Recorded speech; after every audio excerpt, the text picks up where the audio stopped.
Pendant plus de 800 ans, elle a résisté au temps, aux guerres et aux hommes. Cachée quelque part dans l'immensité des steppes mongoles, oubliée des cartes et protégée par le silence. La tombe du plus grand conquérant que l'histoire ait connu, Gengis Khan. Ni empereur, ni archéologue, ni chasseur de trésors n'ont réussi à percer son mystère. Et pour cause, en Mongolie, évoquer son emplacement, c'est briser un tabou ancestral. Mais un homme a décidé de s'aventurer là où personne n'avait osé. Pas avec des fouilles destructrices, ni en forçant la terre, mais avec la puissance des satellites, l'intelligence artificielle et un respect profond des coutumes locales. Cet homme, c'est Albert Lin. Voici l'histoire d'une expédition mêlant science de pointe, tradition sacrée et obsession personnelle à la recherche d'une sépulture interdite, à la recherche du secret le mieux gardé d'Asie.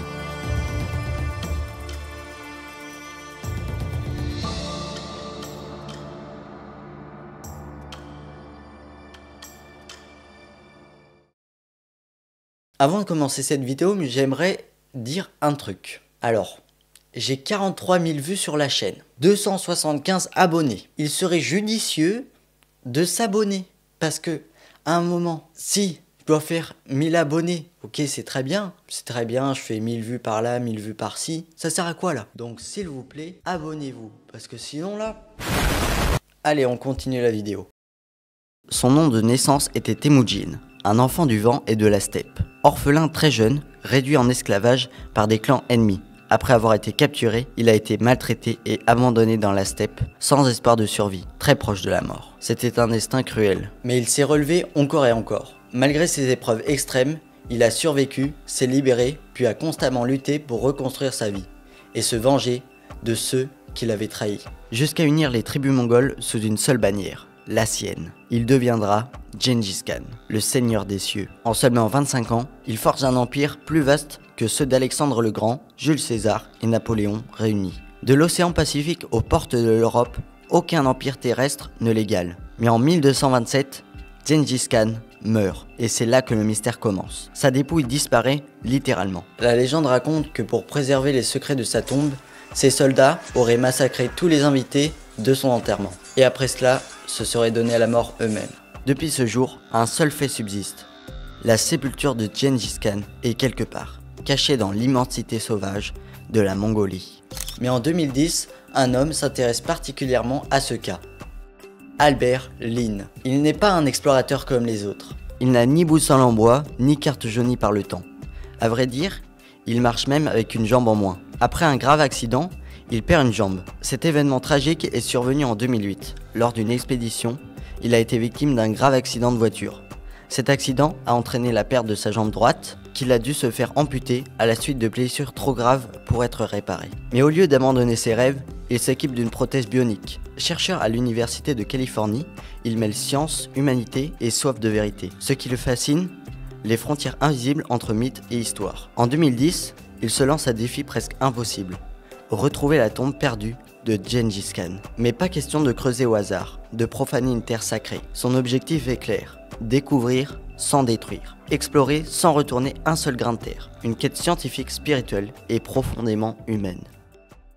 En Mongolie, fouiller une tombe, ce n'est pas de l'archéologie, c'est un sacrilège. Gengis Khan n'est pas seulement un ancien empereur. Pour beaucoup, il est une figure sacrée, presque un dieu. Albert Lin le sait très bien. S'il veut mener son expédition, il doit le faire autrement. Sans pioche, sans pelle, sans profanation. Il fait une promesse, il ne touchera à rien. À la place, il mobilise ce qu'il connaît le mieux, la technologie. Il mobilise des satellites capables de voir à travers les nuages, des drones pour survoler des zones inaccessibles et du lidar, une technologie laser qui perce la végétation comme si elle n'existait pas, et aussi des caméras 3D pour reconstruire le moindre relief du terrain, comme par exemple une IRM géante de la Terre. Mais Lin ne vient pas en conquérant, il vient en invité. Il recrute des cavaliers nomades, des moines bouddhistes, des scientifiques locaux et plein d'internautes l'aident dans sa quête. Il apprend les coutumes, s'incline devant les traditions avant de lancer son projet. Il ne fait pas une conférence de presse, il organise un rituel, car ici, on ne commence rien sans demander la permission aux esprits. Le point de départ de l'expédition,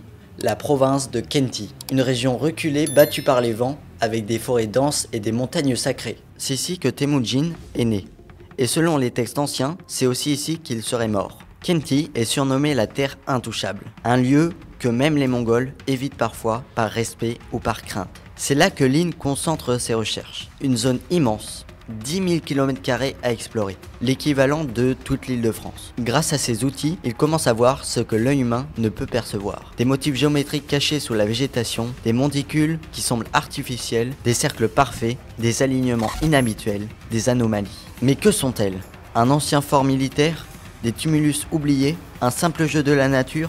Ou le signal qu'il cherche depuis toujours? Lin le sait, il ne peut pas se laisser emporter. Il ne veut pas croire trop vite, car dans cette quête, l'espoir est un piège.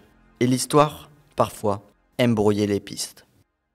Grâce aux technologies radar et au lidar, Lin perce peu à peu les secrets du sol mongol. Sous la surface, des formes apparaissent, des structures invisibles à l'œil nu, des murs enterrés, des chemins anciens, un réseau entier que seule la vue aérienne peut révéler. Lin croise ces données avec les récits ancestraux. Des écrits vieux de plusieurs siècles, parfois transmis uniquement par la tradition orale. Il superpose des cartes satellites avec des descriptions médiévales. Et peu à peu, un motif émerge.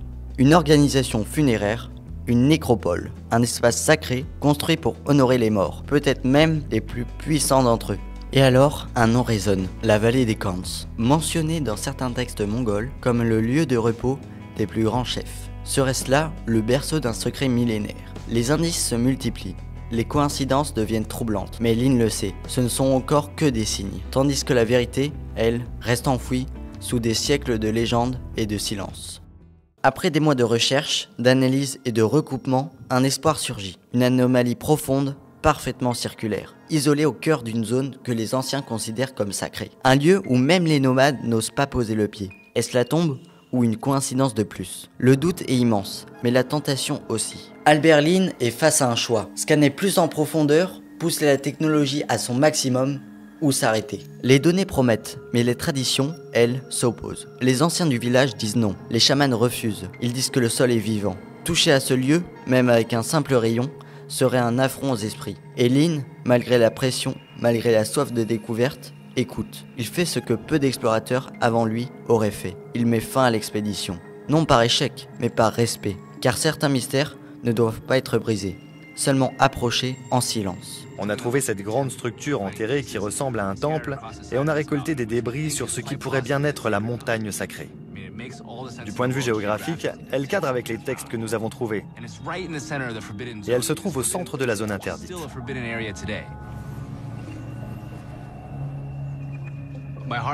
Ça me fait mal au cœur, mais il faut partir. Albert Lin est frustré, il le reconnaît. Il était si proche, à quelques mètres, peut-être, de l'un des plus grands secrets de l'histoire. Mais il comprend, l'histoire n'est pas un trésor qu'on arrache à la terre. Elle appartient à ceux qui la vivent encore, au peuple, aux croyances, aux traditions. Ce qu'il découvre, au bout du compte, ce n'est pas une tombe, c'est une vérité plus profonde, que certaines quêtes valent surtout par la manière dont on les mène. Que parfois, le mystère est plus précieux que la découverte. Et qu'honorer le silence des morts, c'est déjà une victoire pour les vivants. Dans les steppes de Mongolie, Gengis Khan repose toujours, invisible, intouché, mais peut-être un peu mieux compris. Grâce à ces révélés, Lin met au jour bien plus qu'un simple mystère. Il cartographie des dizaines de sites inconnus, des vestiges oubliés, des villages effacés du temps, des routes tracées par les anciens et depuis longtemps disparus. Il redonne une voix à des siècles de silence. Il prouve que la Mongolie n'est pas juste une terre de légende. C'est un livre d'histoire encore fermé. Et Lin, lui, n'en arrache aucune page. Il partage toutes ces données avec les autorités locales. Il ne revendique aucune découverte. Pas de gloire, pas de titre. Il ne trouve peut-être pas la tombe, mais il révèle tout un monde disparu. Un monde que personne n'avait encore su voir. Je suis dans tous mes états. Et les nouvelles sont encore meilleures que je ne l'espérais. Le 742, c'est du bois. Oh, C'est exactement la période, Albert. 1219 à 1275. Albert, C'est dingue. on est en plein dedans. Ce qu'on a trouvé est fascinant. Les tuiles datent du XIIIe et du XIVe siècle, l'époque de Gengis Khan et de ses fils. Et si le plus grand secret de l'histoire ne devait jamais être révélé? Et si la tombe de Gengis Khan devait rester invisible, comme un pacte silencieux entre les vivants et les morts? Albert Lin n'a pas trouvé la tombe, mais il a trouvé mieux. Le respect d'un peuple, l'humilité devant l'histoire et la beauté du mystère. Car parfois, chercher, c'est déjà trouver, à condition d'écouter le silence. Merci à tous, c'était Noé. Ciao.